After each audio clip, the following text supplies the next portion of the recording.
Happy Thanksgiving weekend! And like magic, there's the Merri Hour logo, because I didn't click it before. Magic. I also don't know if I set my mic up properly. I didn't. I probably sound really shitty right now, but You might don't? be better now. You actually don't? You sound fine. Do I sound okay now? You sound a tad bit crisper. So whatever you were using before, that was totally fine. Well, good on my MacBook Pro for having a solid onboard mic, I guess. What happened to the thing on StreamYard where it had the starred section? The starred? You know, where it autos to where it are. I had to add it just now. Oh, I had to manually star the first two super. That's weird. Did they take it away already? Private chat comments. I'm just surprised. Live starred. Oh, that's dumb. Okay. What are you drinking? I think I had this one time. It's that it came in a mailer. Oh. It's the my god, From Accounting, I think is the mailer. But it was if I didn't explain it last time, I'll do it quickly. There's a brewery, Echo Park Brewery. And they collaborate and like do this Dog Days IPA, and like all the money from this one goes towards like I think like shelters and stuff like that for animals. Mm-hmm. So like they sent it in the mailer. Apparently like From Accounting is very pro animal. So it's actually quite a nice IPA. Speaking of mailers, I think I said this last week, where literally the day after I left LA, so many mailers came. Yeah. And I have access to Amazon hub lockers that things get put in, and then I get an email. There must have been 10 more packages added. And the shitty thing about, I love these hub things because it keeps your package safe and it's great. And you just put in your little number and then you get your package. The problem is every number is connected. So if you enter one number, every single locker that has one of your packages opens. Oh, so I'm gonna go to the mailroom lobby and 20 doors are gonna open, and how am I gonna carry all that?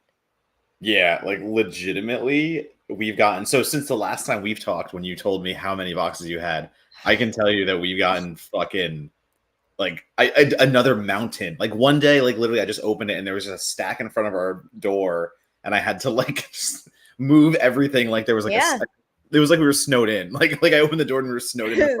That's a film press version of being snowed in. I just I don't know what I'm gonna do. I guess I'm just gonna have to have all the doors open and just leave things in the mailroom as I go back and forth, because my unit's not super close to the mailroom. And like the boxes are just getting bigger and like bulkier, and it's not just a screener anymore. Like it's the book, the everything. Yeah. Like I forget, like like a fondue pot that weighs God knows how many pounds. Yeah, exactly. Yeah, I mean, like the Maestro fucking book is the heaviest book I think I've ever gotten from one of these. I'm excited about that book. Yeah, I'm excited about that book because literally every single element of that production blows my mind. So that is the type of movie that I really do want one of those books for. That's fair. Yeah, I mean, you're gonna like it then. It is quite an in-depth book with a lot of like. It looks nice. Like the feel of it is nice and like binded. Happily take that. I believe it's you and not me. I think your internet is a little choppy. Yeah, probably. I don't know if you have any windows open, but it must just. I do. I'm trying to. I tried to search something for the first super chat, so I think that's. I think that is weighing me down. That did the trick. So last night I took my niece to see Trolls. And when I got back home after, there was a package at the door, and it was a beautiful Trolls coffee table book. And Matt, those books are nice. They're not for kids, but she loves the movie so much, and so she was flipping through it today. I'm like, be gentle with it, like treat it nice. We don't rip pages out of this one. She loved Trolls. Have you ever seen a Trolls movie? I haven't seen the newest one, but I have seen at least 2 of them. They're really good. I guess because I have like little kids in my life. I think about this really often. When you go to see a movie with a kid that's like, I don't know, under 4 or 5, or 4 or 5 for that matter, and it's just like it feels like a minor miracle to me when someone can make a movie that can hold the attention of a kid that young for 90 minutes. And my theater last night was absolutely packed. And not only did my niece sit and watch and engage with the entire film, but the whole theater, like the kids were like, you know, laughing and cheering and they were asking parents questions and all that stuff, but everybody was into the movie. It wasn't like there wasn't some like rogue child running around needing attention. They were all really into the movie. I'm just so impressed by that. And I liked it. The ones I saw, I liked the music. It was very Yeah. entertaining. And again, like for a kids movie, you know, especially one like Trolls, like I don't think it's going to be punching as high as Pixar or something like that. So like, you know, I went in with the entertainment value, and the one I saw, I was like, yeah, or the two I saw, I was like, yeah, great, awesome, fine, did exactly what I needed to. Thematically, I think it's not quite at the adult level that Pixar usually hits, but I do think there's a lot of really good values buried in this particular Trolls movie that I'm happy that they put forth. I'll get to it eventually. Like it's there's so many things I have to watch right now that I've been burning through. Like again, like I feel ya.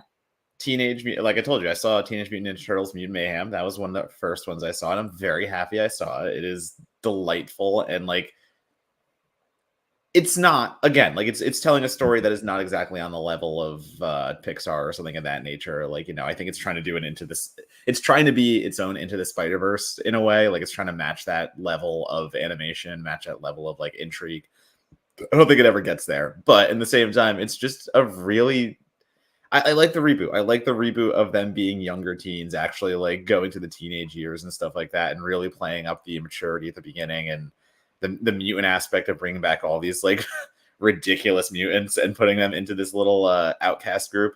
I don't know. It's a nice message. It's a nice everything, and I enjoyed it. Quite a good deal. I think that movie is exceptional. It's hard to say. It's hard for me to say it's trying to be like Spider-Verse simply because the animation style. It's like the coolest animation style ever, the 2D CG hybrid format. But I do think Turtles is on like that next level in terms of what story elements will resonate with adults in addition to kids. I think they've got something rich and special there.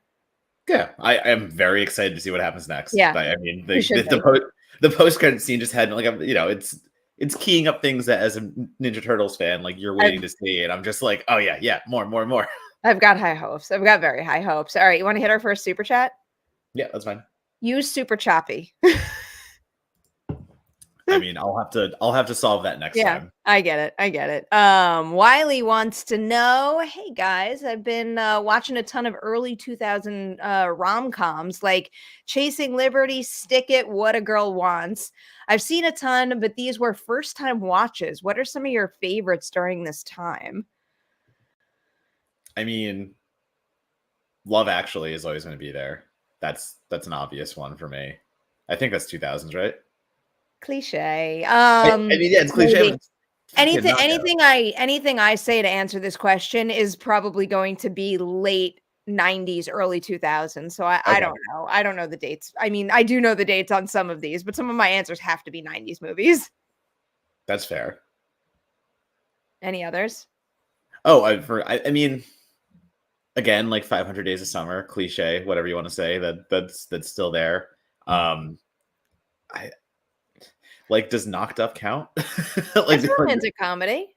Like I know, I know. Like, there's some back making of stuff that isn't the best about it, and some of the jokes didn't age super well, but I do think it's still there for me. I feel like now that I'm going to rattle this list off, some of them kind of veer into like high school comedy more so than romantic comedy. But okay, I grew up watching a lot of She's All That. I watched a lot of Can't Hardly Wait, Empire Records. Now I'm even veering away from high school. Okay, so if Empire counts, then Empire for sure. I know that movie word for word, and I know that soundtrack quite well. You know what movie I really loved? She's the Man. Oh yeah, that movie is utterly delightful, and I could watch it over and over and over again. No, I was just looking up like 2000s. I like Just Friends. Just Friends is still there. I vaguely remember that one. I mean, I don't know why I'm bringing this one up now because it's not a comedy, but Cruel Intentions. There was a reason why I was thinking about Cruel Intentions. I do love Cruel Intentions. Don't get me wrong. I know why it was on my mind. It's because a lot of people are comparing Saltburn to Cruel Intentions, and I could see hints of it in there. Okay, I haven't seen it yet. That's probably going to be today. Oh, it's going to be today or tomorrow. Like literally, it will be knocked out. But You need fair. to watch Saltburn. I have a Saltburn problem. I can't stop watching it. Someone needs to remove that screener from my hands. It's really good. Yeah, well, I mean, like again, at the forefront of ours, or because the rest of the weekend is just being given for your consideration screener. So like at the top of our list is Poor Things, Saltburn, stuff like that. So like the Holdovers, I really need to see. So like those are probably going to be the next 3 up. I think I'm watching The Holdovers tonight. I've seen it, but I'm watching it again tonight. This is like, it's that time of year where I completely fuck up and I don't watch new things because I can't stop watching the things that I already love. Oh no, I've already rewatched American Fiction. Like, what am I doing? I have so many things to watch.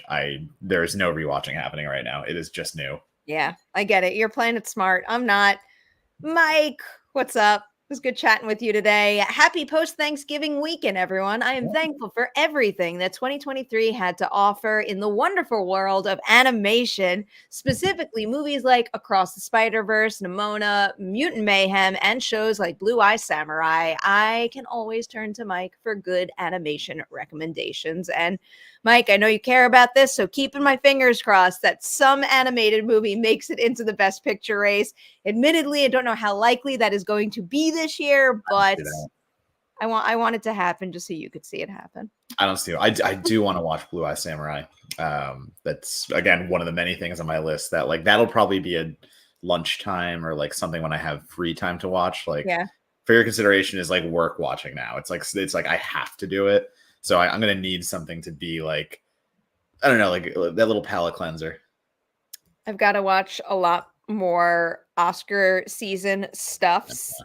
But then I also, at the beginning of December 1 is when I allow myself to start working on my end of year montage. So on December 1st, a lot of free time will be dedicated to downloading trailers because that is step 1. I don't steal any footage. I just use the promotional stuff that was already released and I find clips from that. And I'm very excited to start working on that. And in particular, excited to start picking my songs. Yeah, that's always fun. I'm feeling pretty certain that something from the Oppenheimer score is going to make it in, and also something from Barbie. Oh, it feels like this year's montage wouldn't be complete without one of each. Yeah, one of my favorite things I've got in this award season is the vinyl of the Oppenheimer score. That's sitting there waiting for you. I think I got that. Excuse me. Yeah. I also got a cold for my birthday. That was my great birthday gift. I got that right before, and I've already started playing it on the record player upstairs. And like I also digitally bought a couple of tracks too. There's a couple that I can't stop listening to. It's my favorite score. It's going to be hard to beat that this year. I don't see anything beating that. I'm rooting for him. All right. We have lots of stuff here. Oh, Scott Pilgrim too. Talking about animated. Oh yeah. I hear it's really good. Yeah, I want to watch that. That's high on my list too to watch. Yeah. Fantastic. Wait, do you want to see the latest thing I bought? Oh, yes, I do. I'm so curious. So this is like nostalgic for me in a way because the first pair of like, I don't know, sneakerhead shoes, whatever you want to call that. And the first time I actually like started buying like shoes, like and getting addicted to it, it was a pair of Nike Freddy Krueger shoes. And like, we're talking like over a decade ago, like, but it was like the real release. Like they came out, I had them for so long. I killed them. They're dead. I had to retire them. I was so sad, but like, they were like my favorite shoe. And then I think I told you about the guy that made my Chucky shoes. Yeah. Not mine, but like the guy who did the recreations. So he just did a recreation of those exact Freddy Kruegers. And like, Again, the only difference is he uses his Ghost logo as the Nike logo. Otherwise, they are the same exact shoe, and I don't know how that works, but it I it know does. what you're talking about. Yeah, and so like, fucking, Oh I love shit! them. Yeah, I fucking love these. These are my new Ghost. Yeah, those Ghost are pretty Freddies. perfect, Matt. And like, I'm gonna take so much better care of them because again, like they were my first pair of like interesting shoes. I don't know how to like say it exactly, but like, you know, I started caring about shoes in a way I didn't. Yeah. But I still didn't those enough are to great. like take care of them. I'm taking care of these like fucking crazy. Yeah, I would go get the shoes I bought today and show them off, but now they pale in comparison to what you bought because I just bought another pair of Vans. Hell yeah. We decided to walk around. I was gonna say I have my. Sorry, we're on a delay. we definitely have a delay tonight. All right, I'm closing windows. I'm doing everything I You can. still have windows open? I literally have 2 extra tabs. That's it. I have 2 other tabs open, and that is one of those tabs IMDb? No, because that would kill my entire. If I had IMDb open right now, all right. Every connection. The only thing I have open right now is our single tab. That is literally it. Okay, fine. I believe you. We went to the mall today because, you know, good deals and shit. And one of the only places we bought anything in was the Vans store because it was a buy one, get one half off. So I bought one and my dad got a pair half off. And I obviously needed more Vans, right? Well, I used to wear Vans as my walking shoes, but like, I don't know. Sometimes they're just like annoying to put on. I feel like they're too stiff at times. They're slip-ons. There is nothing annoying about putting a slip-on on. You wear the slip-ons. I take it back. I tie mine up. Oh, and like, okay, fair. You know, I get like the high top too, especially like the high top Vans I was getting for a little bit, and I was like, they're just annoying to put on sometimes. I've just gone to like just straight up like white and black Adidas if I'm just gonna go out to do something innocuous. I was gonna say something else before I forgot, but here's a really great chat that came out of nowhere. You want to hear my jaywalking story, everyone? Yeah, yeah, that's a lie. That's a lie. I did jaywalk. First of all, I lived in New York City for many years of my life. I've jaywalked more times than I can count because like you have to jaywalk in New York City. Anyway, moved to California. The first thing the Collider team told me when I moved out there was don't walk around this area and jaywalk. The cops have nothing to do and you will get caught. I went to a gym class, a 6 a.m. gym class. It was a 30-minute, I remember this so vividly, a 30-minute HIIT class. So I am basically at Starbucks, like ready to go in at 6:35. I park on one side of the street. There's no one out. It's fucking early in the morning. No one out. I cross the street in a crosswalk, but when the hand was up and not the little walkie person, and immediately when I got to the other side of the street, a cop car pulls around like a big truck and like pulls me over walking and makes me like sit there. This took like 20-30 minutes and issued me a $250 jaywalking ticket. I still laughed so hard when I found it. Should it have even cost that? Like, that's insane. No, that is such an expensive ticket. Like, I don't know. For literal parking tickets. It's not even like I dashed across a busy street. There was not a car for as far as my eye could see, which is why I just didn't stand there at 6:30 in the morning and waste my time. I walked across in a crosswalk. And you got a jaywalking ticket. Crazy. Oh God. I've ruined my image now. It's shattered. Yeah. This is true. Jaywalk. Is that a badass villain name? I don't think so. Jaywalker. The Jaywalker. No. Yeah, no. Let's leave that alone. The position that you want it to. All right, Matt. We're supposed to talk about things we're thankful for. Yeah, I mean, we're playing loosey goosey. I'm thankful for Steven's last comment at 323. I am. As a Texans fan, I am thankful for the fact that we have somehow drafted so well. So we are playing well above any metric that any analyst gave us prior to the season. And like we have like a 65% chance to make the playoffs. Like I am very thankful for whatever the Texans are doing this year. I am quite enjoying them as well. I'm also I'll stick with football. You know what I'm thankful for, Matt? Yeah. I'm thankful for NFL talk. I NFL talk. Yes. am obsessed with every team's TikTok, but in particular, the Chiefs and the Chargers, and I'll say the Eagles. Just delightful. So many hours of happy scrolling. And this is why I love film and television interviews too, because I just love when we get to see like the real side of these wildly talented people. Yeah. It's just like everything, or at least everything that I was engaging with beforehand made me feel so far removed from the players where, I'm looking at them and I respect the fact that playing football is hard, but like they are a football player. And it's just so nice to see personality and interests. And I don't know, it's like a different kind of heart. I love that look behind the scenes. And I find so many of them so delightful.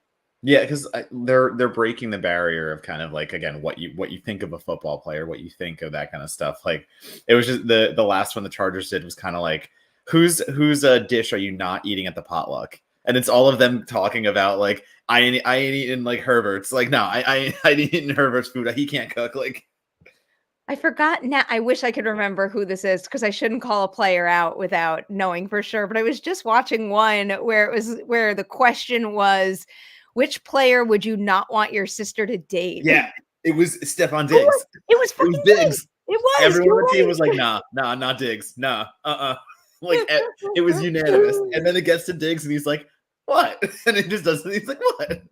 I felt a little bad for him. He knew. His response was playful, and he's like, yeah. It's very funny. I really enjoy that. Did you watch any football on Thanksgiving? Remind me which game. I did watch a bunch. Well, so it was Lions, Packers. Yeah, it was. Yeah, I watched that because I was very concerned for Amelia the entire time. Why am I blanking on the middle game? It was the Cowboys and the Commanders were one. Cowboys, Commanders, and then Niners and Seahawks. Yes. But it was just very funny because at the end of the Thanksgiving games, they bring out the turkey. And you get to like eat the turkey on camera, the winners and stuff like that, and have a little celebration. Oh, I didn't see that part. The two funniest things happened because number one, the Cowboys won very aggressively. Yes, I did see that. But they didn't. I think they were the team that. That's when I think of Caleb and James. Right, but like they didn't get to eat the turkey, I believe, because during the broadcast it was a turducken to honor John Madden because he always liked to bring the turducken on. And Greg Olson was supposed to just show the turducken on camera to show the people at home. But instead, he misinterpreted the instruction of show them the turducken. So he rips into it and rips the turducken open to show what's inside it. And apparently, like that was the only turducken they had for that game. So no one got to eat the turducken in celebration. How is that anyone's interpretation of whatever those instructions were? But then even better was the Niners. They win. And on camera is like Kittle, Deebo Samuel, Brock Purdy, and one more person. I forget who it is. Christian McCaffrey. I take it back. So all four of them are on camera around the turkey. And no one's really eating the turkey. And you see George Kittle start like looking at the turkey when no one's paying attention, looking around, looking down, doing all these things. And as the interview ends, I'm just watching the clip of him literally ripping it in half. Why? Why? George Kittle stole the turkey at the end of the interview because no one was eating it. And he's like, I want to eat this. So he just rips the turkey away and runs to the locker room and is just eating the turkey as he leaves. Oh, I'm watching this one right now too.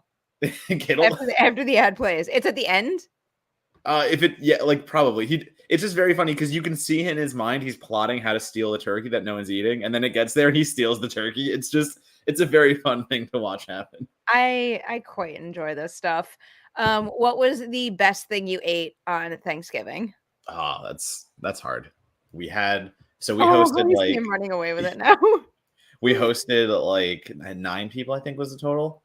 So we had like everything. Most impressive. There was totally everything. So like, I don't know. I'm biased. I made the turkey. I think it turned out really well. So like, this is year 3 of doing a turkey. Nice. It was one of those things as a kid. I'm like, oh my God, that looks so hard to do and stuff like that. And like, it's a lot of work, but also, I don't know. It's that funny thing, the things we build up as kids of like how do you do that? How do you cook an entire turkey? How do Yeah. you pull that off? Like, that's so impossible. And now it's just like, I don't know, just do a brine, put some herb butter on it, and throw it in the oven. Like, I got this. We're lame. We don't make our food. We bring it in, but we bring in a traditional Thanksgiving meal. And I feel like a lot of people know that I'm a picky eater, and I don't like, I'm very picky. I'm a very picky meat eater in particular. And honestly, Thanksgiving turkey is not usually my thing, but I love mashed potatoes. So I ate an absurd amount of mashed potatoes. And then I love how I'm a picky meat eater, but you know what I ate the night before? Fucking 10 ounces of steak. Well, I mean, yes, you love your steak. That your pickiness is that if it's a good steak, it's easy. But yeah, like it was a good steak too. I think everything that was made in this house alone, I'm trying to not miss anything. Turkey, cornbread. I made a blackberry lemonade bourbon cocktail, and then like Amelia did roasted or the mashed potatoes with garlic and everything, mac and cheese, blackberry pie, stuffing. Like, just down the fucking list. Just so like we alone did so much cooking, and then everyone else brought obviously on top of that. Your pictures looked quite good. Like, it was just like a pretty Thanksgiving feast. I was very impressed. I am very proud of my turkey at this point. I am now confident in turkey making. There's a silver lining to getting your wisdom teeth out the night before Thanksgiving, is that the day before Thanksgiving. Only eat mashed potatoes. That was one of my favorite things about getting my wisdom teeth out, is I think I just lived for like a week on mashed potatoes and frozen yogurt, and I loved it. But Tris, I hope you're good right now and you are back at 100%, because getting your wisdom teeth removed is not fun. Not fun. No, it is. I don't know. I feel like I didn't get it as bad as. How old were you when you did? I might have even been in early college. I was at least. I was even later. Oh, you were later than that? I feel like I got mine removed in grad school. Okay. I want to, yeah. I'll say it was early college. I feel like was I grad school? Maybe I wasn't grad school. Maybe I was earlier. Maybe I'm pushing it too far. No, but I vividly remember the specific New York City bar that I went, like my first night out after getting them removed. We went to, have you ever been to Crocodile Lounge? Yes, I've been to Crocodile. Yeah, where they do the tickets with the pizza. Yes, I've been to Crocodile. That was like my big like return back, and I just vividly remember that night. Yeah, because that pizza is so just like, you can eat that no matter what. That's fine. And then beer. Yeah, dude, it's terrible pizza, but it's also the best pizza. There is nothing better than ordering a beer and getting a little ticket that gives you a free pizza, essentially, because the beer is not expensive. It's all of like New York price is $6, so like you're getting a $6 beer and you just get that shitty bar pie that is in no way again good, but at the same time that's what you want. Yeah. So I wanted to go back to something else that someone said. Someone brought up "Fall the House of Usher," and I wanted to say something. You had that a while ago. Oh, here. Yeah. Oh, it was Tris. House of Usher was good in my opinion. Just don't give up after the slowish first couple episodes. Yeah, it's it's probably slower paced than what one might expect from a genre TV show. But I'm actually rewatching it right now, and not that I needed to rewatch. Again, we know I have a problem with rewatching things I love, but it's just so damn good. And when you know everything that happens, I swear, every time you go back and you rewatch it, you pick up on so many little clues and so much mirroring that's happening. Very, very smart. But anyway, the reason why I brought this up is because you know what my other problem is? So we've established I have a problem with jaywalking, a problem with rewatching things that I shouldn't be rewatching anymore, and a problem with prop auctions, Matt. Prop auctions. Okay. They're auctioning off. Like, first, obviously, I love props. That's Sheriff Dewey's name tag from Scream 4, and I'm very happy that I own that. It was worth every penny that I spent on it. But I love props in general, but in particular, I love when they do things like what they're doing with Fall the House of Usher right now, where I outright purchased. It wasn't part of an auction, but they're auctioning off a whole lot of screen used props and costumes for a good cause. I love how I just brought up here it is. So everything that they make for this goes to Safe Project, a nonprofit committed to overcoming the addiction epidemic in the United States. So, like, I'm eager to spend my money to support something like that, but it also means, like, I'm having a hard time setting limits for myself. And, like, the excuse I keep making, and it's a good excuse, is that, like, every penny I put into the auction is gonna go to a good cause at least, but, like, I only have so much money. I gotta chill. Oh, no, 100%.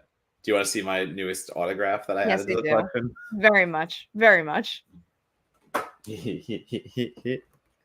Such an evil guy. Oh, shit, I saw you posted that. Dead hasn't very That's cool. That's cool. very nice, very evil. It was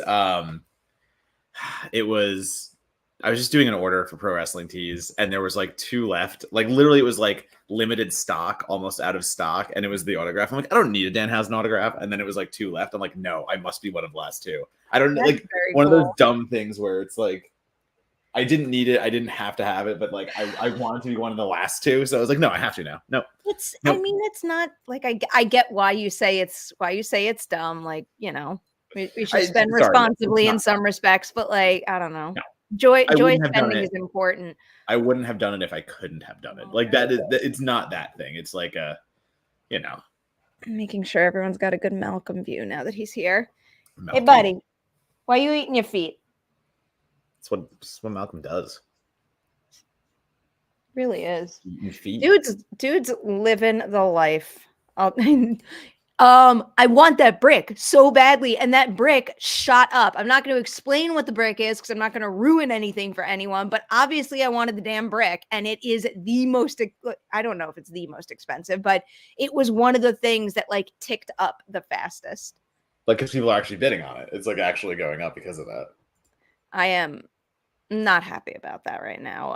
Instead, I've kind of like zoned in on anything that's Prospero related because I'm like, he's Perri, so I should buy something that pertains to that character, I guess. Like, what do they have? Like, I mean, like legit, like what? Well, the other thing that I really do always think about whenever I buy a prop is, I mean, actually, didn't you bought a chair? Oh yeah, I bought an entire fucking little. I mean, like if this is a good buy. Yeah, so like this that chair. This is a buy that makes sense for you. Like if I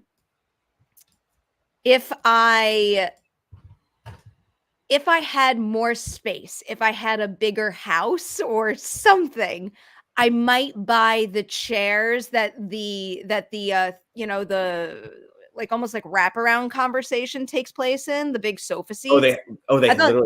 Yeah, I thought those were really cool. And like they're shockingly reasonably priced for expensive-ish looking chairs. So I would want that if I had the space to accommodate it. But I tend to buy things like this. And yeah, hold on, I'll show you this other one. Like here's a really nice piece I have too. It's a pack of screen use cigarettes from Inglourious Bastards, but like, you know, it's like a little thing, and then I get it framed all nicely. Yeah, I have my demon. Let's go on the 10th. Yeah. But anyway, so like because of that, I like to buy like little things that I could put on display or that I could get framed. You know what I mean? Yeah. I buy big things because I'm dumb, and like I buy chairs and demon wind hands that are the Prospero stuff was like, it was like his watch and credit cards, like the credit cards that he uses to cut drugs with or something. I mean, like that's cool. Like it's small and manageable, so that's easy. And it's like something I could put in a nice little like frame like that. So Andrew wants to go house in the test monkey prop, and like honestly, have you seen that? It is so. I think on there they have a whole bunch of stuff for Fall the House of Usher, but they also have some things from Midnight Club and Midnight Mass. So they have like literally like a test monkey body from Fall the House of Usher, and they have a like a group of 5 dead cats from the beach scene, I guess, in Midnight Mass. Yeah, Midnight Mass. Yeah. But it's so weird just to be auctioning off. You don't want just dead cat props strewn about your apartment? So you ever do that thing where someone will randomly ask you, like, I don't know, search movies in your phone and see what pictures come up?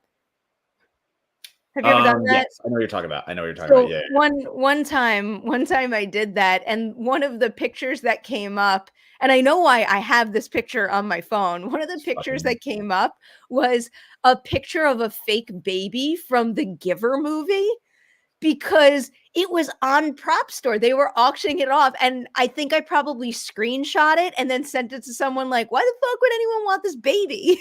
But I still like, now it's a but now thing. you Like, have it forever, I and can't like, take it's it off just my saved in your phone. phone. It's just Why would there. anyone want this thing? People I don't scrolling your know. phone, going, "Why does anyone have a picture of this thing?" I have it. I have it.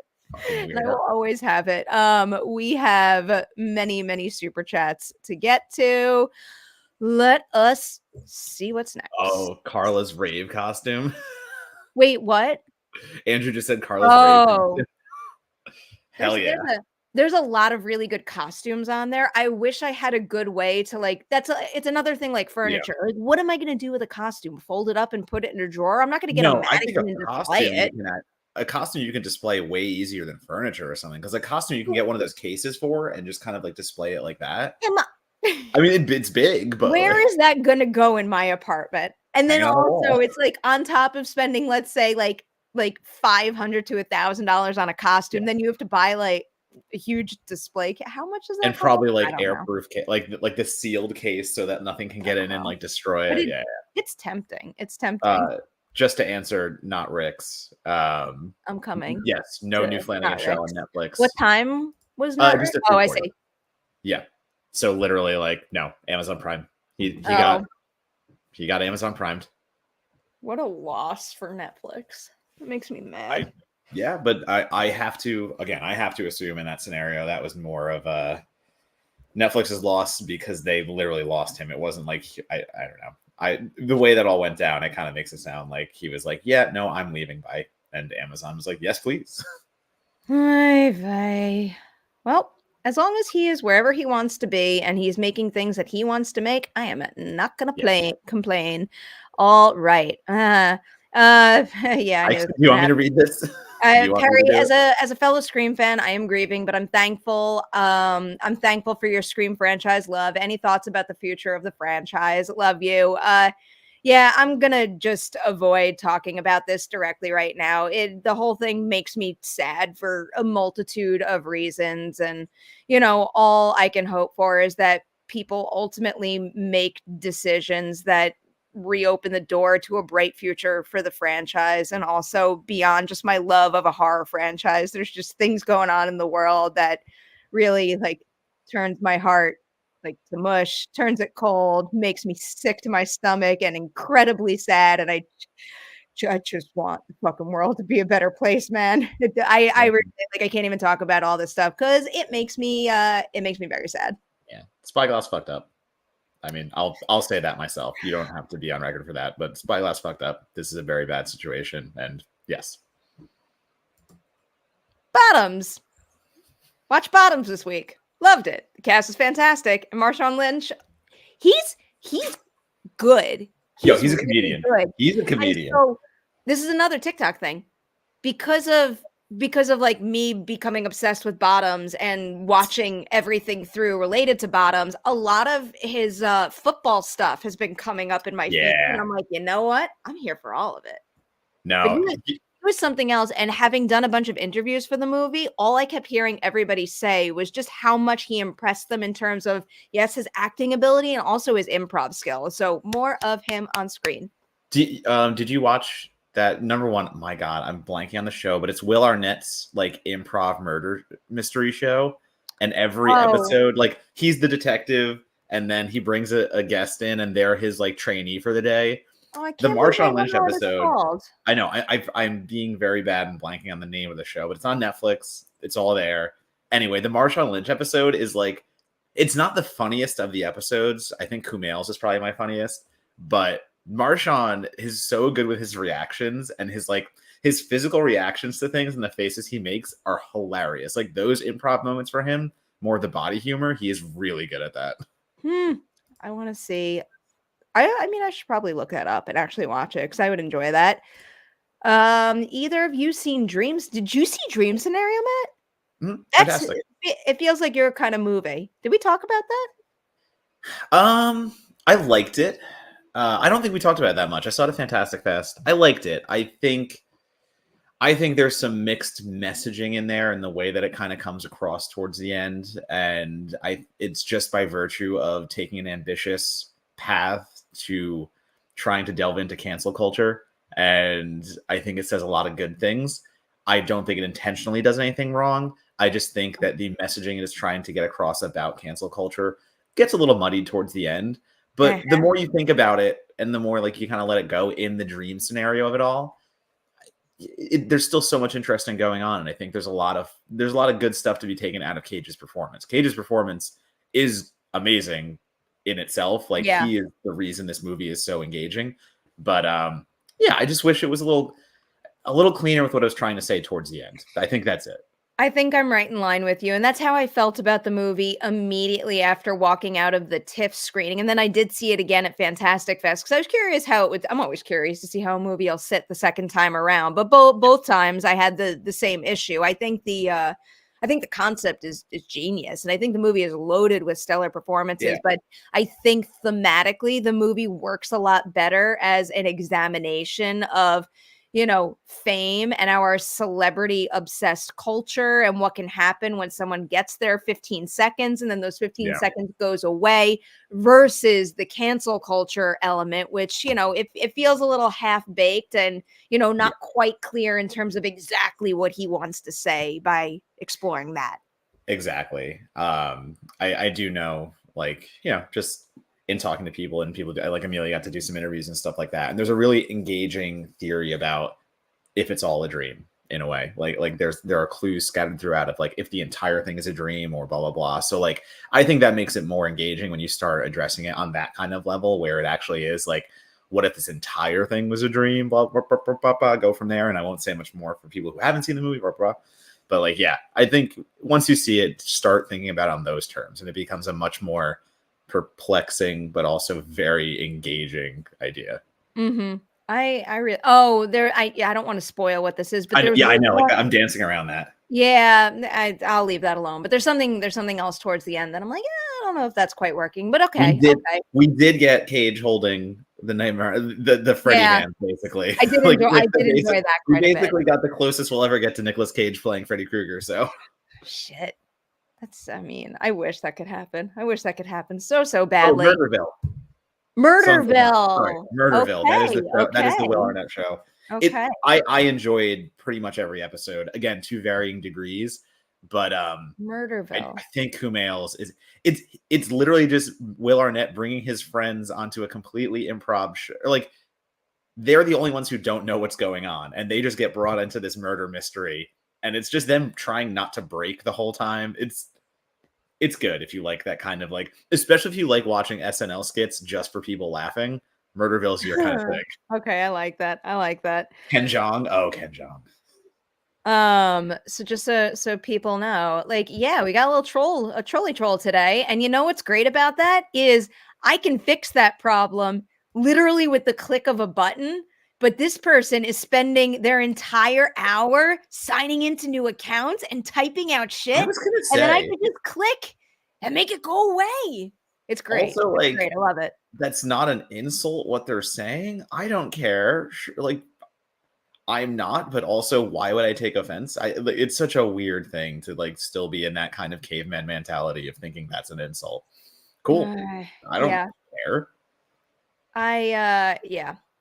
I feel like there's many better things one can do with their time. Imagine being that YouTube live chat. So being that sad and small to actually spend your time doing this. Here's a good opportunity to give not only this person wasting their time a recommendation, but everybody out there. What is something that you have watched very recently that you would recommend people go out and see during their final day of the holiday weekend? Can I go first? Yes, please. So before I started my For Your Consideration stuff today, I would say, well, okay, I'm a Letterkenny fan, so I will go back to this first. I am 100% on the side of Letterkenny and that entire show for its entirety. I think everything is immaculate. They've had one or two waiver seasons. But in any case, this spin-off Shoresy, season 1 came out last year. Season 2 just came out. I shouldn't say just. It came out around Halloween, and it's my recommendation if you're a sports fan. I think especially, and you like sports comedies from the 80s, 90s, stuff like that. I think Shoresy does a really good job of taking the template of sports movies that we know, love, all that stuff, and doing it in the Letterkenny vibe, but then still doing it in a way that completely recontextualizes Letterkenny itself. Like, it's a very smart show that hides how smart it is, I think I would say. I think Shoresy season 1 and 2, they're only like barely half an hour episodes, and each season is 6 episodes. Easy binge, easy everything. High recommendation on Shoresy. It's a great, wonderful show. I hope, especially because we're on the last season of Letterkenny. They just announced that, so it's done after the next season. So I really hope that means that they're going to focus on Shoresy moving forward, and we're going to get this one to go for a little bit. So the more people that will watch that, please go watch Shoresy. I love how I ask you that question, like, in a way where I should have been prepared for the question that I was pitching, but I'm not. First, I just want to say, because I like this, Haunted Autumn says, to the troll, to borrow from House of Usher, you're so small. Yeah. I love that. I love that. Good reference right there. I have a lot of things to recommend. Yeah. I mean, we've already brought up Saltburn, so I won't do that. I think I'll make my recommendation a shameless plug, because I've spoken to a couple people via chat recently who haven't caught up on this yet, and I feel like I kind of get why someone would make an assumption about this show that might not be true. So I'm going to recommend that everybody go binge Gen V now. Exceptional show. And so one of the reasons why, and I'm not going to state this like it's a broad assumption that has impacted everyone who chose not to watch it, but I feel like with a show as good as The Boys, it's easy to assume like, oh, a spinoff show is going to be lesser, or it's going to be desperately trying to copy what The Boys did, and it just can't be as good. It is copying what The Boys did, but in a really fresh way, with an ensemble filled with really full characters. I think The Boys does this too, but one of the things that I love most about Gen V is that it is a highly entertaining superhero series that uses superhero ideas to explore very real and challenging human truths. And when you explore challenging human truths via genre, it can just help you reprocess and think about something that's, messing with your head in a fresh way and open new doors to cope with something. I find what they're doing so smart. And again, huge ensemble of main characters. There's quite a few very important ones. It's not easy for a show. What is it? 8 episodes? It's eight episodes, right? Season 1. Yep. It is not easy to service all of those main characters in just 8 episodes in a way that makes every single one of them feel important and like fully fleshed out human beings. And the show does it exceptionally well. I think one, because of the writing, but also because the actors are so damn talented, and I think very thoughtful about how they brought their characters to screen.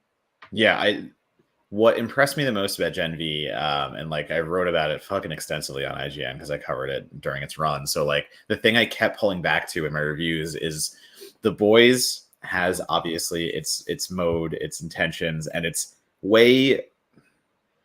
It's just there's so little hope in it because your characters are like Homelander and Butcher, and they keep going back, and it's hard for them to progress because they've reached a point where they are so broken, and they are going to keep reverting back to those ways.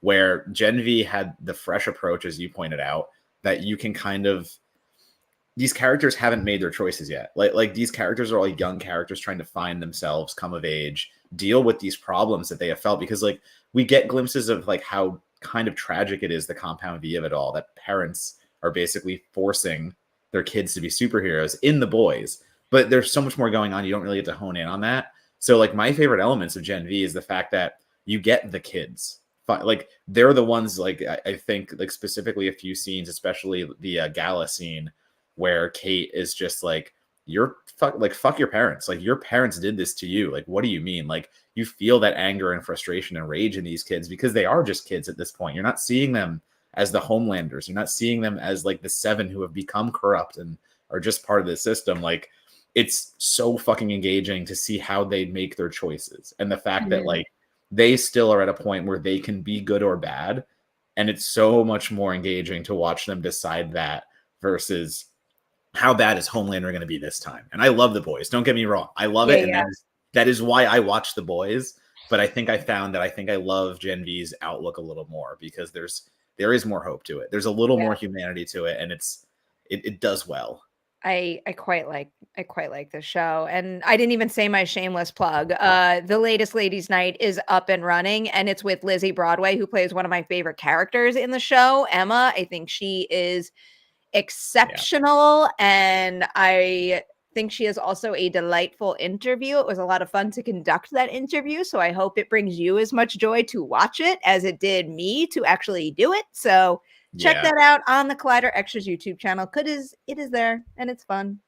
Lizzie was my favorite the entire season, but I think by the time the finale hits, I think I believe Maddie.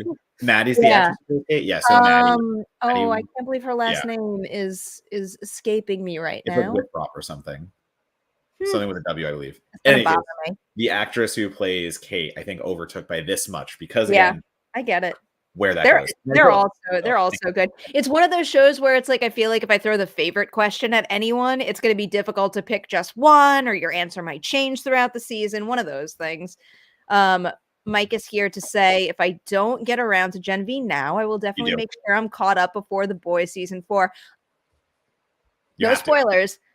I'm very curious to see where things go from here for obvious reasons. You know. I wrote about that on IGN if you want to go read it. I do want to go read it. Well, I did a piece basically of like what the future could look like and where we're going. So I have thoughts on where this is going. Shit. But yeah, for those who don't know, The Boys and Gen V are completely tied in. So Gen V season 1 is the lead into The Boys season 4. So like they are tied. This is not one of those things where it's like, oh, I'll get around to it later, but no, you need to see Gen V if you do want to kind of be up to, actually be fully up to date in the next Boys. Maddie Phillips. Thank you. I'm very glad you enjoyed it. Yeah, Ladies' Night came back strong, man. I'm very proud of that. We had some damn good guests when that strike ended. I'm very happy about it. And I think I'm not gonna say any now, but when we do Merri Hour next week, I'll have 2 in the can that I'm really excited about, assuming they happen. So I'm obviously not saying them now because I don't want to jinx them. But we don't jinx that. I get that. Likely will tape next week. I have that superstition. I have to do the thing before I actually talk about it. I'm very superstitious. Wait.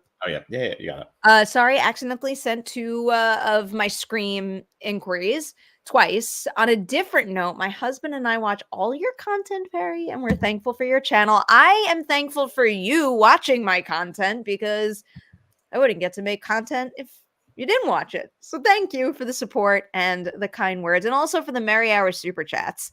We love our super chat community, and we're very grateful for anybody who takes an extra moment to send one of those during this conversation. So thank you all to literally everybody who submitted one. We have this as well from Anthony. Love the Yankees hat. Best actor Bradley Cooper. I think I'm a Yankee fan. I think I'm a Mets fan first, but in general, I'm a New York fan. I just had to clarify that. Like right now, I'm a Jets fan first, but I'm just a New York fan. So if the Giants do well, I'm happy too. Why would you want to be a Jets fan? Why would you do that to yourself?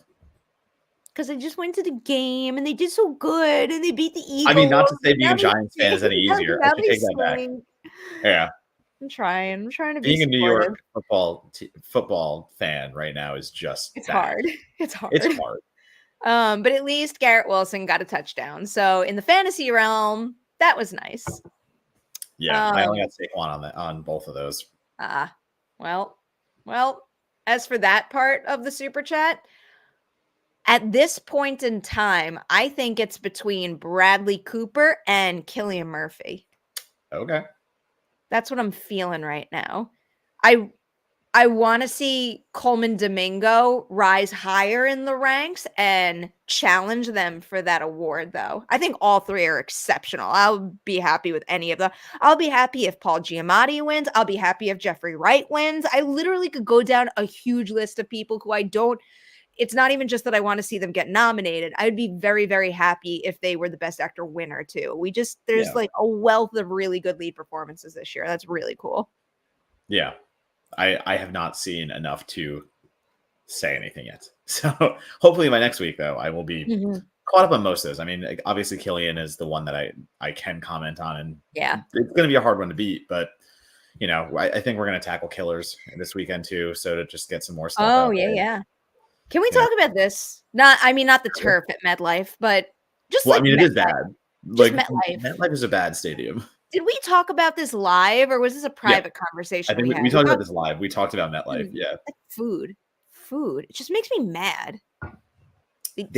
Man, it's a big stadium housing so many big teams. Like, how do you not improve your food selection?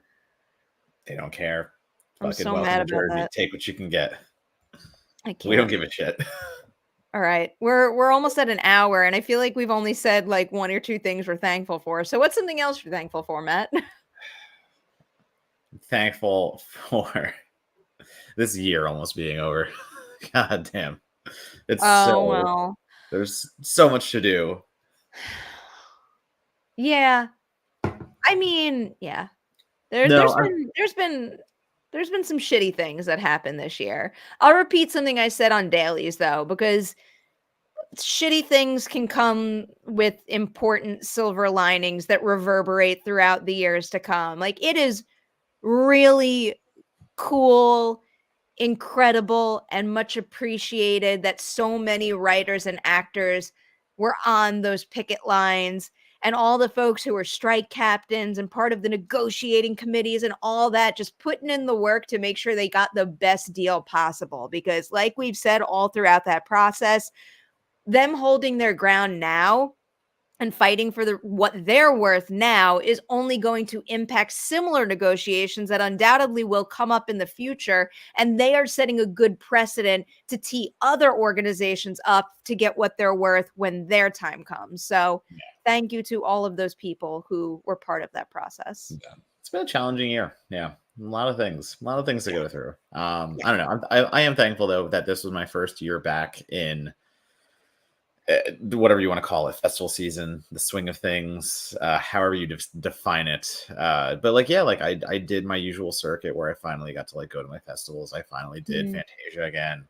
Then I went right back into Fantastic. Then I went right into Brooklyn and like fucking whirlwind. But it is what you said. It's the fact that like we're able to do this stuff and we're able to actually like, you know, I have a stack of press badges just like sitting next to my bed because like it's a cool thing of just like I look at it and I'm like, I did all these things this year. Like I worked Beyond Fest and I did Halloween Horror Nights. Like everything happened again this year, and that was cool. So I am thankful for that. Mike has the sweetest super chat. I mean this sincerely. I'm thankful for you guys. I mean this sincerely. I am thankful for my best buddy Matt. I am thankful for the Merri Hour community. Can you believe this community has been up and running and growing for 3.5 years? Is it really? Yeah, I like think that's ish. Yeah, it's definitely over 3 years now. Isn't that wild? Remember when we forgot just to acknowledge 3 years? We just didn't even acknowledge it. We've done that. We've done that. Right past it. It is weird. Sometimes, you know that widget that you could put on iPhones that will put a random picture on your phone? Every once in a while, a screenshot from like the early Merri Hour days will pop up. And I'm like taken aback by your hair and how it evolved so much throughout the life of Merri Hour. I still see pictures of that. Even if like I'm just scrolling back on Instagram and I'm just like, remember when I did that? Remember when I cut my hair for like almost 2 years, I think it was. I wish I had you take like screenshot photos in the same position so I could make a mad hair flip book or something. No, we never need to do that again. That was I am thankful that I was able to see that and never do it again. It was worth doing. You have nice hair, man. I feel like it looked good for there's a period. There was a brief period. I'm gonna borrow something that Amelia has said. If you let someone style it, you would have had good hair to support a longer hairstyle. You just wouldn't let anybody do anything with it. Except that one time where like she braided it and you put sparkles on. Yeah, that's fair. Well, we do what we have to for the live feed. Yeah. I spent all that time cutting my own bangs. So yeah, hair was hard during that period. Right. We have to do shit. Oh. I mean, there was a lot of less product used during that period, and I'm glad to need it all again now. Right? Like there was so much money saved on Yeah, like haircuts yeah. and like even for me, just like gel or stuff like that to like help whatever if I'm not wearing a hat. There was also a lot of money saved on clothes. Like I didn't wear hard Oh pants yeah. Oh yeah. for a really No, I long take it back. time. All the money I saved not doing everything else, like going out to eat and going to the bars and stuff, I spent on like cavity colors. And Yeah. like so I actually bought way more clothes during the Oh, well, that's fair. pandemic I because get that it. was my one addiction at that Again, point. ups and downs, Yeah, silver I was like, I'm linings, saving it all. I'm saving so much money anyway. Screw it. All right. We've had an hour. I don't know. Yeah, that's fine. All right. What do you want to promote before we leave? Don't just say like go to my blah blah blah, but like promote something you're proud of. Promote something that like you're thankful that your talent contributed to making that happen, and you want people to appreciate that piece. Come on, Right. come on. Let's see. What do I? Oh my. Well, I mean, like Try. it is the normal. Follow me because I need. If you want to support me, follow me at Donatobomb, Twitter, Letterboxd, Instagram, a little bit of TikTok here and there. Here's one thing I did say. When I get to 100 followers on TikTok, because I am just like fucking around on it and I'm not doing anything to like make a following. I'm just kind of like doing dumb videos to like practice editing. But I keep getting like every day like a new follower. When I get to 100, I will actually try and think about doing something on TikTok more regularly. That was what I said. I will get. Wait. Don't wait. It's gonna autoplay. I don't want the sound to screw up what you're saying, but I'm just taking a moment. Everybody, he's so close. I just dropped his TikTok in the live chat. Go follow Matt. I will try. I didn't say I would like do it religiously, but like I would do more. No, I'm not. No, I would start actually like doing my thing there. I can't pressure you into doing a dance challenge because I would never do a dance challenge. No, I can't pressure someone to do something I would never do. So maybe not. You should do an eating challenge. That's what you should do. Well, I mean, I love eating challenge TikToks. They're good. That's fair. But yeah, so to give you, I was toying with it. I was like, if I get to that baseline, like maybe we'll see. That was my one thing. Anthony says, thankful for 13 years in a hospital pharmacy. Like, as in you work in a hospital pharmacy, Anthony? Thank you for working there and doing what you do for people who need the medication in your pharmacy. But yeah, if you want something I'm proud of, probably go to IGN and probably go read my streaming horror piece that I did because that was probably the most work I put into something this year. I'm sorry. Here's the answer. I did it, Matt. Now you. I know you did it. I'll text you got Frank. Paid to do it. You got paid to do it for Collider. Frank will write you a killer rap. I'm telling you. No, you got paid to do it for Collider. Good. All right. Good on that. Guess what I'm going to promote? Yeah. Someone even said it. Yeah, Collider Ladies Night. So you have 3 new episodes to watch. I've already mentioned the Lizzie Broadway one. That's up and running. It's like extra long too, which is really cool. She was very generous with her time and I appreciated that. The one before that was Rachel Zegler. And of course we talked about Ballad of Songbirds and Snakes. She also teased Snow White and this new A24 movie that she's in. It's a sci-fi comedy with an amazing cast. And I'm so excited to see how that movie turns out. And then the one before that was Iman Vellani, who is just a ray of light, just like bottled pure joy in her. And she is just an utter delight. So go check that one out too. All right. There we go. We did it. Another Merri Hour in the can. Next week, we'll be in the same room. Yeah, I think so, right? I think so, yeah. I think we'll both be there. Yeah. I'll just end with, this beat is tough. Do you know what that means, Matt? This beat is tough. That's part of your rap, right? It is. Yeah. I remember the rap. No. I remember when that happened. I still know that rap word for word. I'm not doing it right now. I'm ending the stream. Good night, everybody. Enjoy the rest of the holiday weekend. We'll see you next weekend. Bye.